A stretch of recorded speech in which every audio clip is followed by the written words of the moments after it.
রাত 12টা। ঝড় বৃষ্টি থেমে গেছে কিছুক্ষণ আগে। চারদিক নিস্তব্ধ। গ্রামের এক কোণে পুরনো এক মন্দিরের ধারে দিয়ে হেঁটে যাচ্ছিলেন কৃষ্ণপদ কাকু। মাথায় ছাতা, হাতে টর্চ। হঠাৎ পেছন থেকে একটা মিষ্টি মেয়েলি গলা ভেসে এলো।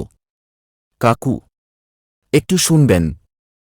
কৃষ্ণপদ থমকে দাঁড়ালেন। পেছনে তাকালেন, কাউকে দেখা যাচ্ছে না। তিনি আবার হাঁটতে শুরু করলেন। ঠিক তখনই সেই গলা আবার শোনা গেল, এবার একটু জোরে। কাকু, আমি হারিয়ে গেছি, একটু সাহায্য করবেন? বৃষ্টি ভেজা তালগাছের নিচে দাঁড়িয়ে একটা মেয়ে, চোখে বট কাজল, মুখটা কিছুটা অস্পষ্ট। হালকা সাদা শাড়ি, চুল ঝুলে পড়েছে ঘাট বেয়ে।